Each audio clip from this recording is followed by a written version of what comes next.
সংসারে কাজে ফাঁকে ফাঁকে যখন কেকের অর্ডার আসে, আমি কিভাবে সংসার সামলিয়ে কেকের অর্ডারের কাজ করি, এই সব কিছু নিয়েই থাকছে আজকের ব্লগটা। সত্যি বলতে কি, একজন ঘরের মানুষের জন্য নিজের একটা কাজ দাঁড় করানো মোটেও সহজ নয়। একদিকে রান্না বান্না, ঘরের কাজ, পরিবারের দায়িত্ব, আর অন্যদিকে যখন কেকের অর্ডার আসে তখন সবকিছুর মাঝে সময় বের করে নিতে হয়।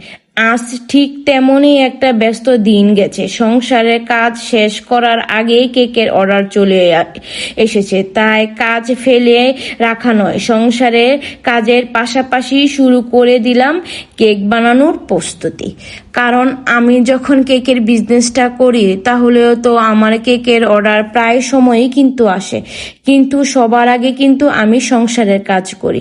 যখন আমার কেকের অর্ডার আসে তখন আমি সকাল সকাল ঘুম থেকে উঠে আগে সংসারের কাজ। এই তো তেমনই একটা দিন গেছে আজকে, এবং আমি সংসারের কাজগুলো সবার আগে করে নিচ্ছি, কারণ আমার সংসার আগে, তারপর আমার বিজনেস। এই তো আমি সকাল সকাল ঘুম থেকে উঠে ফ্রিজ থেকে মাছগুলো আমি সুন্দর করে বের করে নিয়ে সুন্দর করে আমি মাছ বোনা করে নিব। যেদিন আমার কেকের অর্ডার থাকে ওই দিন আমি তেমন কিছু একটা রান্না করি না, দেখা যাচ্ছে একটা মাছ বোনা আর একটা ভাজি হলেই হয়ে যায়, তেমন একটা কাজের মধ্যে যায় না। কারণ সংসারে কাজের ফাঁকেই কিন্তু আমার কেকের বিজনেসটা কিন্তু আমি এত দূর এগিয়ে নিয়ে এসেছি। যেদিন কেকের অর্ডার থাকবে ওই দিন তো আমি রান্না বান্না খুবই কম থাকে এবং খুবই সিম্পল থাকে, এবং তাই রাখার জন্য আমি চেষ্টা করি।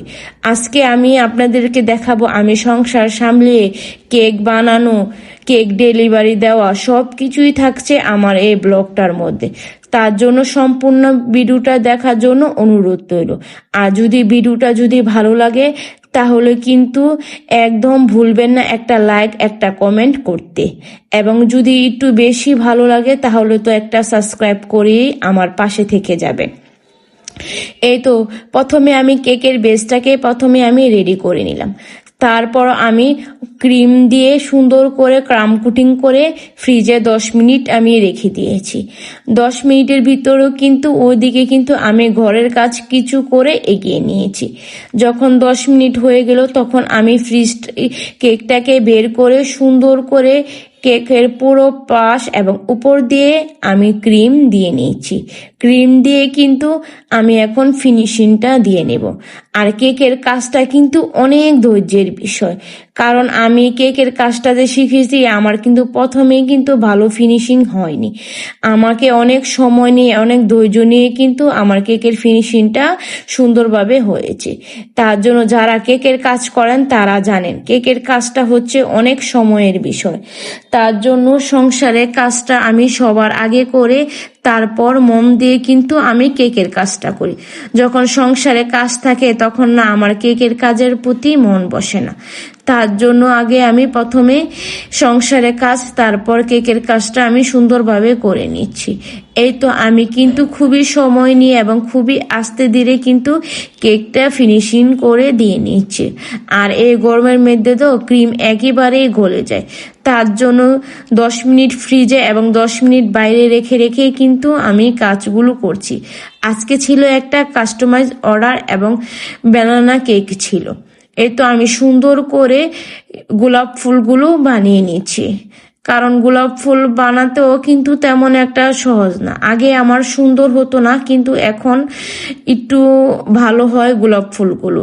এই তো আমি সুন্দর করে একটা গোলাপ ফুল নজেল দিয়ে আমি সুন্দর করে একটা বেস দিয়ে সুন্দর করে গোলাপ ফুলের পাপড়ি দিয়ে আমি এক এক করে কেকের পাশে গোলাপ ফুলগুলো দিয়ে নিব। আর কেকের কাজটা যারা শিখবেন তারা একটু সময় নিয়ে শিখবেন, কারণ প্রথমেই কিন্তু কেক বানানো শেখার পর সাথে সাথে কিন্তু বিজনেসটা শুরু করবেন না। 2-3 মাস বাসায় বানানোর পর একটু ট্রাই করবেন যেন ডিজাইন, কেকের ফিনিশিংটা যেন একটু আয়ত্তের মাধ্যমে আসে। আর কেকের কাজটা সম্পূর্ণ আপনার হাতের উপর, কারণ এটা হচ্ছে মেয়েদের হাতের কাজ। এই তো আমি সুন্দর করে এই তো গোলাপ ফুলগুলো বানিয়ে নিচ্ছি এবং কেকের উপরে কিন্তু খুবই আস্তে ধীরে বসাচ্ছি। আর এই গোলাপ ফুলটা কিন্তু খুবই সুন্দর হয়। আমার এই গোলাপ ফুল একটা লাল বানানোর পর এখন কিন্তু আমি একটা গোলাপি রঙের গোলাপ ফুল বানিয়ে নিচ্ছি। আর ক্রিমটা কিন্তু একেবারেই শক্ত থাকতে হবে। আমি কিন্তু 10 মিনিট বাইরে রাখছি আর 10 মিনিট কিন্তু আমি ফ্রিজে রাখছি। এইভাবে আজকের কেকের কাজটা আমি সম্পূর্ণ করব। এবং এই গোলাপ ফুল বানাতে গেলেও কিন্তু খুবই সময় নিয়ে বানাতে হয়, কারণ এটা বললামই তো যে কেকের কাজটা হচ্ছে খুবই সময় কাজ, কারণ এটার মধ্যে তাড়াহুড়া করলে কোনো কাজই হবে না। এই তো আমি সুন্দর করে করে একটা টিউলিপ ফুল বানিয়ে নিচ্ছি। এই ফুলটা বানানোটা না খুবই সহজ, নজলের চাপ দিয়ে দিয়ে বানাতে হয়, কারণ এটা বলে বোঝানো যায় না যে এটা কিভাবে করতে হয়। এই কেকের কাজটা কিন্তু সম্পূর্ণটা চোখে দেখে তারপর কিন্তু শিখতে হয়। আর কেকের বেসটা যদি ভালো হয় তাহলে কেকের ডিজাইনটা করতেও কিন্তু খুবই সুন্দর হয়। তার জন্য কেকের ফিনিশিংটা খুবই ভালো করে দিবেন, তাহলে কেকের ডিজাইনটা দেখতে এমনিতেই ভালো লাগবে। আমি আপনাদের সাথে কিন্তু কথা বলতে বলতে আমার পুরো কেকের ডিজাইনটা কিন্তু আমার শেষ হয়ে গেছে। এখন আমি একটা পাইপিং ব্যাগের মুখটা চুকাচুকি করে কেটে তারপর কিন্তু এখানে পাপড়িগুলো দিয়ে দিচ্ছি। আমি কিন্তু পাপড়ির জন্য কিন্তু আলাদা কোনো নজেল ব্যবহার করিনি। আমি শুধু পাইপিং ব্যাগ দিয়ে সুন্দর করে আমি এই গোলাপ ফুলের পাপড়িগুলো দিয়ে দিব, কারণ ফুলের মধ্যে যদি পাপড়ি না দেয় কেকটা যেন ফুটে না। এই যে আমার কেকটা কিন্তু আজকে খুবই সিম্পলের মধ্যেও কিন্তু সুন্দর একটা ডিজাইন ছিল। আর কাস্টমারটা খুবই হালকা কালারের মধ্যে চেয়েছিল, তার জন্য ভিডিওতে একটু কড়া দেখালো, কিন্তু বাস্তবে কিন্তু কেকের কালারগুলো খুবই হালকা। আর আমি মনে করি কেকে যত কালার কম খাওয়ানো যায়, কারণ কেকে কালার হলে না তেমন একটা ভালো না, স্বাস্থ্যের জন্য ভালো না, এমন হাতে আর মুখে লেগে যায়। তার জন্য আমি সবসময় আমার কাস্টমারকে আমি বলিনি, যদি আপনি বেশি কালারফুল চান তাহলে কিন্তু আপনার কেক খাওয়ার সময় কিন্তু মুখে লেগে যেতে পারে। এই তো আমি চারো সাইড দিয়ে সুন্দর করে আমি বর্ডারগুলো দিয়ে নিলাম। এই তো সম্পূর্ণ কেক বানানোটা কিন্তু আমার হয়ে গেছে। আর এই কেকটা বানাতেও কিন্তু আমার অনেকক্ষণ সময় নিয়ে তারপর কিন্তু আমি এই কেকের কাজটা করেছি।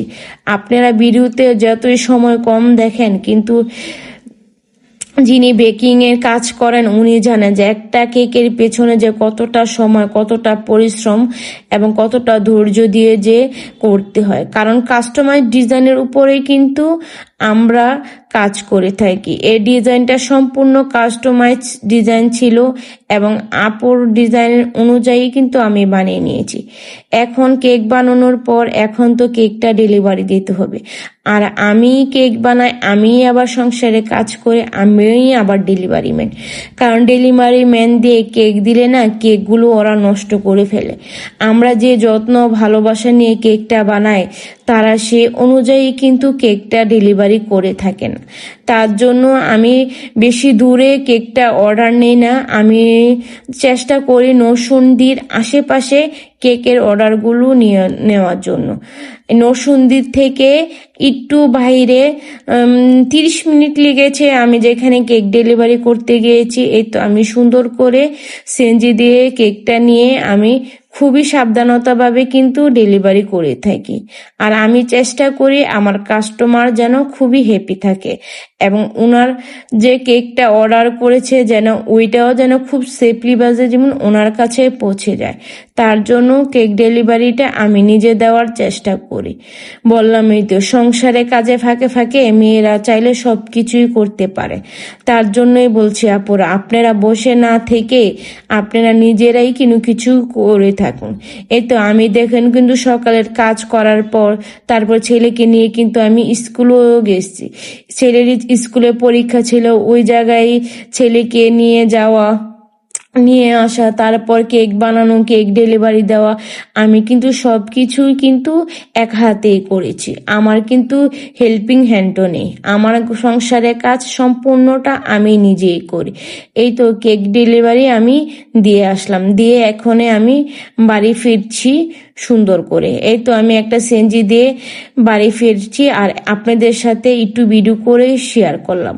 আজকের আবহাওয়াটা খুবই সুন্দর ছিল এবং আকাশটা খুবই মেঘলা এবং নীলচে দেখাচ্ছ, তার জন্য আপনাদের সাথে ভিডিও করে শেয়ার করলাম। কারণ সংসার সামলিয়ে কিন্তু সব কিছু করা যায়। আমি যদি পারি তাহলে আপনারা কেন পারবেন না। এই তো এখানে সুন্দর একটা পুষ্করিণী ছিল, এখানে কিছু ছেলে মেয়েরা পুষ্করিণীর মধ্যে গোসল করছিল। আমি কিন্তু ওইটারও ভিডিও করে নিয়ে আসলাম। আমি চেষ্টা করি যে একটু যদি বের হয়ে বাসা থেকে তো চারিপাশটা ঘুরে দেখার জন্য, কারণ চারিপাশে ঘুরলে না মন ভালো লাগে। কাজের ফাঁকে ফাঁকে কিন্তু আমি সবকিছুই কিন্তু করি। এই তো সুন্দর এখানে ফুল দেখলাম, তারপর এখানেও আমি সুন্দর করে একটু ভিডিও করে নিলাম। এই তো সুন্দর করে চারিপাশটা ভিডিও করে নিয়ে চলে আসলাম। আর আমার ভিডিওটা যদি আপনাদের কাছে যদি ভালো লাগে তাহলে অবশ্যই একটা সাবস্ক্রাইব করে যাবেন। তারপর বাসার সামনে ছিল ছোট ছোট ফুচকা। আমি কিন্তু এই ফুচকার ভিডিও অনেক দিয়েছি আর আমার কাছে কিন্তু ফুচকাটা খেতে ভালো লাগে। জানি এটা বাইরের জিনিস, তারপরও আমি সব কিছু ঘরে তৈরি করলেও কিন্তু শুধু এই ফুচকাটা আমি বাইরে থেকে কিনে খাই। আর এই মামার এই ফুচকাটা খেতে না খুবই মজা হয়। এখানে ছোট ছোট ফুচকাগুলো এক পিস মাত্র 2 টাকা করে, কারণ এখন 2 টাকা দিয়ে তো কোনো কিছুই পাওয়া যায় না। শুধু এই মিনি ফুচকাটা কিন্তু 2 টাকা দাম। তারপর এখান থেকে কিন্তু আমার ছেলের জন্য এবং আমার জন্য কিন্তু আমি ফুচকা নিয়ে নিব। এই তো এখানে তেঁতুলের টকটা, এই তেঁতুলের টকটা যে খেতে কি মজা, আর মামার হাতে কিন্তু ঝালমুড়ি ফুচকা, দুটোটাই খেতে মজা।